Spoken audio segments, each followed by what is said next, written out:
Alright guys, so we're going to do a FoodSaver tutorial on ways that I do when I go to the store and purchase my meats for the freezer. Actually, I go to Joe V's and I get pretty good deals on the meats. So if you have one near you, well, I recommend you go ahead and try that out.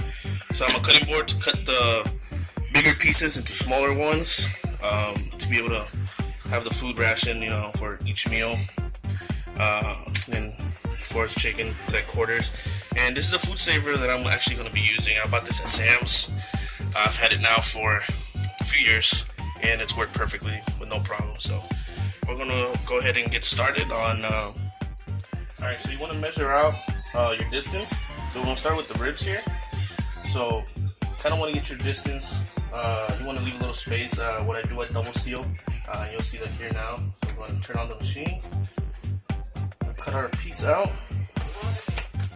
Alright, so we're going to hit seal. So we're going to hit seal here. And stick it in as far as we can. And you'll hear it. Then pull back a little bit. It's going to get that edge part first. And then once it's done with that, we'll do it again. And then get a second seal. And I'll show you what that looks like. So here's that first seal. Alright, that way we secure, make sure that no air, once it's actually completely sealed, when we put it in the freezer, it gets in there. So we're going to hit seal again, and this time we're going to go ahead and go all the way in. Alright.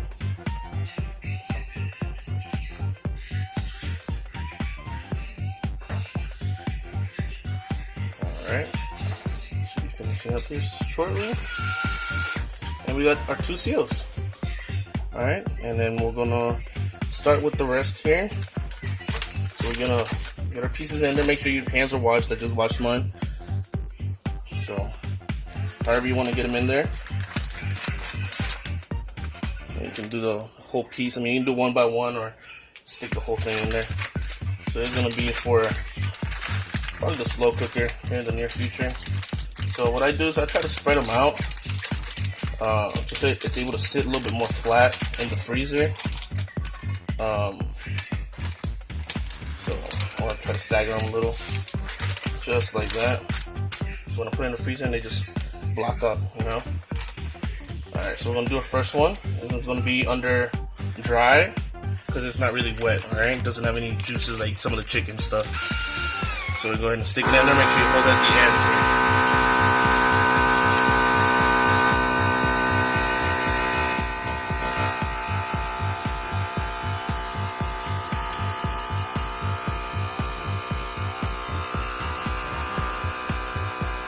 So right there, we actually did not get a good seal, because as you can see, it took a little longer than it should have. So we'll try it again. So we're gonna go put it back in there. And then you're gonna notice the difference once you actually get a good seal. There you go.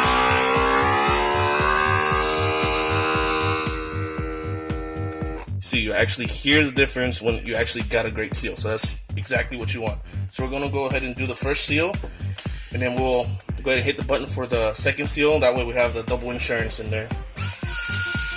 Alright, there you go. So that's the first one.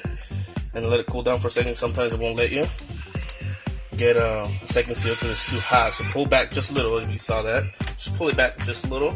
You better get that second. Alright, so now once you're actually done going through all your meats, this is everything we got through.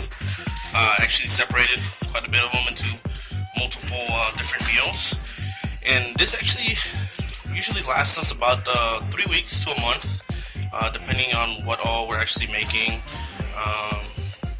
From other meals, sometimes maybe we buy some stuff for that day, or special occasions we go ahead and use some of this for set days. So make sure you write your dates down.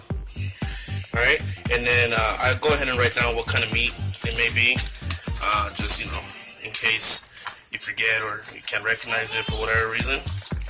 Alright, so same thing with the chicken. And then you want to go ahead and clear your refrigerator to make sure you have your new meats at the bottom and then your older ones that you need to go ahead and use towards the top. Alright, so right now as everything's clear, I do have some of the older meats on the side here. I'm gonna go ahead and put those towards the top here, and then put the new ones here. Alright, now that they're all completely organized, so you're gonna have your fresh meats, like I said, towards the bottom. Then your older meats, I got some ground beef here, some winglets, and some split breast. And then I keep the fish over on one side, or any other specialty items for like the kids and whatnot. Alright, and that's pretty much.